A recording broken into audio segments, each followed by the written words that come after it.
प्यारे बच्चों, कैसे हैं आप सब? आशा करती हूँ आप सब अच्छे होंगे, स्वस्थ होंगे। स्वागत है आपका इस कक्षा में। आइए आज हम पढ़ते हैं हिंदी का पाठ 18 डॉक्टर मुत्तुलक्ष्मी रे। एक महिला है। जिस समय इनका जन्म हुआ था उस समय पे क्या था, मतलब बहुत काफी समय पहले की बात है। प्राचीन समय समझ लीजिए, बहुत पुराना, मतलब काफी समय इन बातों को बीत चुका है। तो जब ये पैदा हुई थी उस समय लड़कियों को पढ़ाने का कोई खास मतलब वो नहीं था पेरेंट्स के अंदर। माता पिता जो है नहीं पढ़ाना चाहते थे, कि सोचते थे कि अरे पढ़ के क्या करेगी, चूल्हा चौका ही तो करना है लड़की को। तो ये सोच ऐसी थी उस समय पे, दकियानुसी सोच, तो लड़कियों को नहीं पढ़ाते। सोचो उस समय इन्होंने जन्म लिया, लेकिन ये पढ़ी, ठीक है, और एक पढ़ लिख कर एक डॉक्टर बनी। तो ये कैसे, मतलब ये डॉक्टर बनी, क्या इनका सफर रहा, आइए जानते हैं इस पार्ट में। डॉक्टर मुत्तुलक्ष्मी रेड्डी ने ऐसे समय में जन्म लिया था जब देश में लड़कियों को पढ़ाने का रिवाज नहीं था। आइए जाने कि किस प्रकार अपनी मेहनत और लगन के बल पर वो शिक्षा के विभिन्न पड़ावों को पार करके पापा इस साल 15% लड़कियों ने IAS की परीक्षा पास की है। भव्या का उल्लास से भरा स्वर वातावरण में गूंज उठा। देखिए ना, अब लड़कियां किसी भी क्षेत्र में लड़कों से पीछे नहीं है। इस पर दीक्षित जी ने कहा, ठीक कह रही हो बिटिया, क्या तुम जानती हो कि लड़कियों ने समाज में ये स्थान प्राप्त करने के लिए किन किन कठिनाइयों का सामना किया है? और ये बात सच है। बहुत स्ट्रगल, संघर्ष और कठिनाइयों को पार करके तब आज के समय में ये मुकाम लड़कियों को मिला है कि वो अपनी एजुकेशन पूरी कर सके, अपनी शिक्षा पूरी कर सके, नौकरी कर सके। भव्या की प्रश्नवाचक दृष्टि देखकर उसके पिता ने कहा, आज से लगभग 100 वर्ष पहले महिलाओं के लिए सामान्य पढ़ाई लिखाई भी आसान नहीं थी। और ये बात सच है। मैं तुम्हें चिकित्सा के क्षेत्र में स्नातक की उपाधि पाने वाली पहली भारतीय महिला डॉक्टर मुत्तुलक्ष्मी रेड्डी के जीवन के बारे में बताता। उन्होंने बताया, 30 जुलाई 1886 को तमिलनाडु की रियासत पुदुकोट्टई में जन्मी मुत्तुलक्ष्मी उन भारतीय नारियों में से एक हैं जिन्होंने अपनी इच्छा शक्ति और दृढ़ निश्चय से इतिहास में अपने लिए विशेष स्थान बना लिया।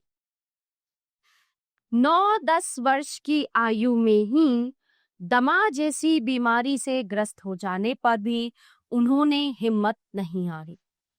ये वो समय था जब लड़कियों को पढ़ाने का चलन नहीं था।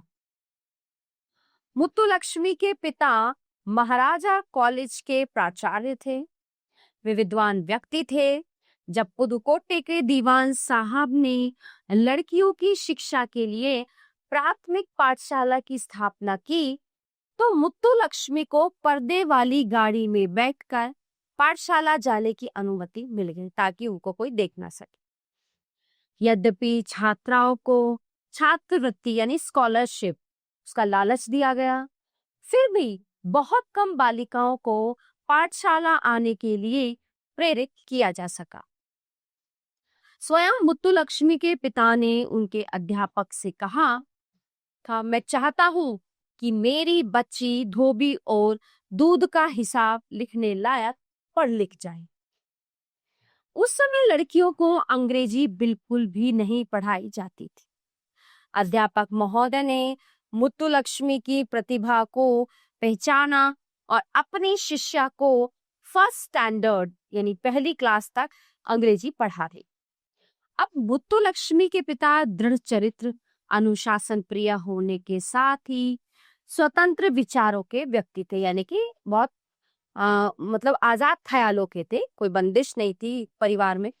पुत्री की प्रतिभा को पहचान कर उन्होंने उसे आगे पढ़ने को प्रेरित किया। और उस दौर में मैट्रिक यानी कि 10th हाई स्कूल की परीक्षा बहुत कठिन होती थी। जिस वर्ष मुत्तुलक्ष्मी ने मैट्रिक की परीक्षा दी, उस वर्ष 100 में से केवल 10 छात्र ही परीक्षा में सफल हुए और मुत्तुलक्ष्मी उनमें अकेली लड़की थी। इंटरमीडिएट की परीक्षा पास करने के पश्चात वह आगे पढ़ना चाहती थी। परंतु दमा रोग का प्रकोप बढ़ गया। दमा मतलब उसमें खांसी बहुत ज्यादा उठती है। अस्वस्थता के कारण उन्हें 1 वर्ष के लिए पढ़ाई छोड़नी पड़ी। वर्ष 1907 में पुदुकोट्टे के महाराज ने मद्रास मेडिकल कॉलेज में मुत्तू को प्रवेश दिलाने के लिए न केवल संस्तुति की बल्कि आर्थिक सहायता देने का आश्वासन भी दी। बीमारी के कारण मुत्तुलक्ष्मी रात रात भर जागती। परिवार वाले पढ़ाई की ओर से उन्हें हतोत्साहित करते थे, परंतु मुत्तुलक्ष्मी के अच्छे परीक्षा फल ने सबका मुंह बंद कर दिया था। तीसरे और चौथे वर्ष में शल्य चिकित्सा में उसके 100% अंक देखकर तो सबका मुंह खुला का खुला रह गया। वर्ष 1912 में मुत्तुलक्ष्मी डॉक्टर बन गई। उन्होंने शल्य चिकित्सा में विशेष योग्यता पाई थी। किसी भारतीय विश्वविद्यालय से चिकित्सा के क्षेत्र में स्नातक की परीक्षा पास करने वाली मुत्तुलक्ष्मी पहली महिला। मुत्तुलक्ष्मी की पहली नियुक्ति मद्रास में इग्मोर के महिला एवं बाल रोग अस्पताल में सर्जन के रूप में हुई। वर्ष 1913 में किंग जॉर्ज अस्पताल के सर्जन डॉक्टर सुंदर रेड्डी से उनका विवाह हुआ।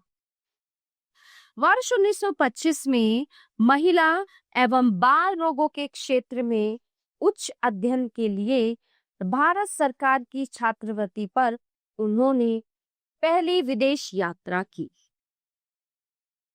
जून 1926 में पेरिस में हुए अंतर्राष्ट्रीय महिला सम्मेलन में डॉक्टर मुत्तुलक्ष्मी ने भारतीय महिलाओं का प्रतिनिधित्व। उसी वर्ष स्वदेश लौटकर वे मद्रास विधान परिषद की सदस्य निर्वाचित।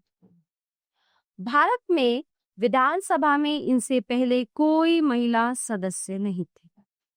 डॉक्टर मुत्तुलक्ष्मी विधान परिषद की वाइस प्रेसिडेंट बनने वाली विश्व की पहली महिला। वर्ष 1927 में भारत का प्रथम बाल चिकित्सालय खोलने का श्रेय भी डॉक्टर मुत्तुलक्ष्मी को जाता है। अब डॉक्टर मुत्तुलक्ष्मी ने चिकित्सा के साथ साथ सामाजिक गतिविधियों में भी भाग लेना शुरू कर दी। इसी दौरान श्रीमती सरोजिनी नायडू और अन्य बड़े बड़े नेताओं से भी उनकी भेंट हुई। विधायक के रूप में समाज सुधार के कार्य करते समय फरवरी 1929 में मंदिरों में देवदासी प्रथा के विरुद्ध विधान परिषद में बिल पास कराकर उन्होंने इस बुराई का उन्मूलन कराया। महिलाओं और बच्चों की शिक्षा और स्वास्थ्य संबंधी अनेक बिलों को पास कराने में उनकी महत्वपूर्ण भूमिका रही। आज स्कूलों में छात्र छात्राओं का जो स्वास्थ्य परीक्षण किया जाता है, उसकी जो शुरुआत है वो भी डॉक्टर मुत्तुलक्ष्मी ने ही किया था। नारी शिक्षा के लिए स्कूल खुलवाने, बच्चों के लिए विशेष अस्पताल खोलने और बाल कल्याण केंद्रों की स्थापना करवाने में भी उनका विशेष योगदान रहा है। वर्ष 1930 में वाई होम जैसी ख्याति प्राप्त संस्था की स्थापना का श्रेय भी डॉक्टर मुत्तुलक्ष्मी को भी जाता है। ये संस्था अनाथ बच्चों और बेसहारा बालिकाओं की देखभाल करती है। डॉक्टर मुत्तुलक्ष्मी ने लंदन में वर्ष 1929 में हुए गोल मेज सम्मेलन में भाग लिया था। इनके साथ अन्य 2 महिला प्रतिनिधि थी। राजकुमारी अमृत कौर और बेगम शरीफ हमीद अली नमक सत्याग्रह के दौरान महात्मा गांधी को जेल भेजे जाने और महिलाओं पर पुलिस द्वारा किए गए अत्याचारों के विरोध में इन्होंने मद्रास विधान परिषद का उपाध्यक्ष पद छोड़ दिया था। वर्ष 1935 में मद्रास मेडिकल कॉलेज के स्वर्ण जयंती समारोह में डॉक्टर मुत्तुलक्ष्मी ने कैंसर के रोगियों के लिए एक अस्पताल खोलने की इच्छा प्रकट की और इच्छा का खुले दिल से स्वागत किया गया और वर्ष 1952 में पंडित जवाहरलाल नेहरू द्वारा अद्याय कैंसर इंस्टीट्यूट की नींव रखी। 18 जून 1954 को इस अस्पताल में कामकाज शुरू हो गया। आज इस विश्व प्रसिद्ध अस्पताल से प्रतिवर्ष लगभग 80,000 रोगी चिकित्सा लाभ उठाते हैं। डॉक्टर मुत्तुलक्ष्मी वर्ष 1954-57 तक तमिलनाडु विधानसभा की सदस्य रही। चेन्नई नगर निगम की एल्डर वुमेन भी रही। 22 जुलाई 1968 को इनका स्वर्गवास हो गया।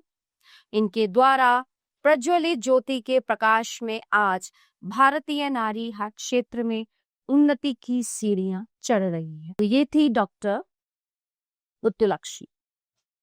प्यारे बच्चों, ये पार्ट 8 में समाप्त होता है। आशा करती हूँ आपको अच्छे से समझ आया होगा।